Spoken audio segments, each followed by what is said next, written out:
yang kemarin kamu dapat BPJS kan nggak pernah dipakai tuh. Itu angus nggak? Iya, jadi bicara bukan hapus nggak hapusnya. Kalau dia punya BPJS Mandiri, ya kan? Kan otomatis. BPI. Oh, BPI. Dia udah punya BPI ini. Tapi Cuman kemarin kita nggak pernah nggak pernah dipakai. nggak pernah ini. Itu BPI ada cepet.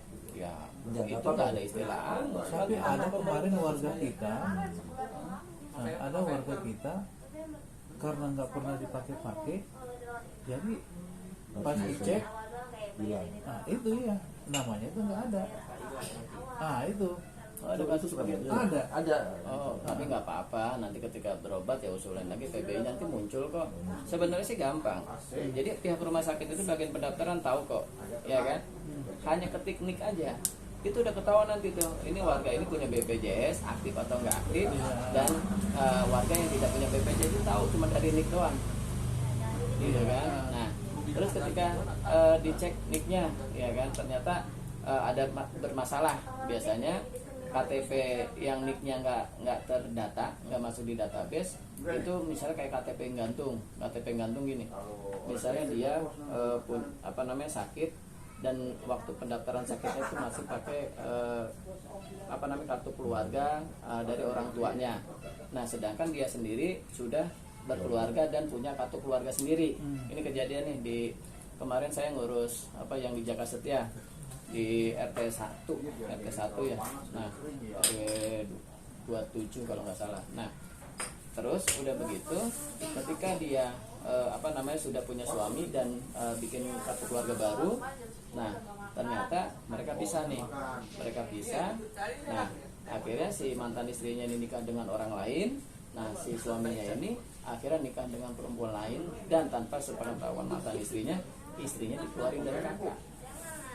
Gitu kan. Nah, kemarin proses untuk di PBI-kannya itu nggak bisa. Karena kenapa? Cuma nik dicek ke nomor induk kakaknya, database di kartu keluarganya itu nggak ketemu. Ya, karena kenapa? Di kakak yang lama sudah dibuang, ya kan? Karena keambil sama kartu keluarga dari suaminya, mantan suaminya, dan dari mantan suaminya dia sudah dibuang juga dari situ. Jadi KTP-nya gantung. Nah, akhirnya kemarin saya bantu urus kayak ini nih. Akhirnya apa? Kita masukin lagi di kartu keluarga orang tuanya, baru bisa. Oh, udah sampai ambulans saya. Ini ada gawat darurat tadi ini. Nangis orangnya, alhamdulillah udah nyampe. Kayak gini Pak kasusnya. Jadi gini. Ini KTP yang gantung nih. Nah, dia nih. Ini dia KTP, dia punya KTP. Cuma dasar KTP ini awalnya dari nginduk di kakak kartu keluarga ibunya. Nah, ini kartu keluarga sama suaminya nih. Suaminya. Nah, ternyata udah dikeluarin gitu. Sama suaminya. Nah, akhirnya kita urus, ya kan? Nah, keluar tuh. Yolanda BPJS.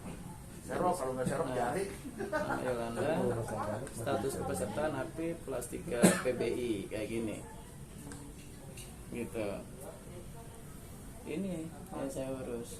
Jadi kalau somasi itu kita bukan hanya antar pasien, tapi kita juga urus itu administrasinya. Jadi bukan cuma layanan ambulan, jemput, antar tinggal, kita urus. Nah, ini tadi Pak RT juga dengar tuh, kita habis ambil pasien yang gagal napas nih, ya kan, dijemput sama anak-anak. Nah, sampai di situ bingung kan cara pendaftarannya. Udah kita pandu, karena supir saya tadinya kan harus ngurus nih, cuma karena ada panggilan lagi tuh yang ibu-ibu jatuh dari kamar mandi. Nah, akhirnya saya suruh berangkat, saya mandu. Nah, datang ke IGD bilang pasien PB gitu, ngerti sudah. Kalau apalagi sudah bilang budi somasi gitu, udah pasti. Akhirnya pas saya telepon gimana, ya kan, udah Pak, udah daftar, udah beres gini. Nah, si pasiennya alhamdulillah udah bisa napas, udah mulai tenang gitu. Tadi kan telepon saya sambil nih dengar kamarnya, alhamdulillah udah pulih. Udah pulih. Tadi Pak, tolong Pak,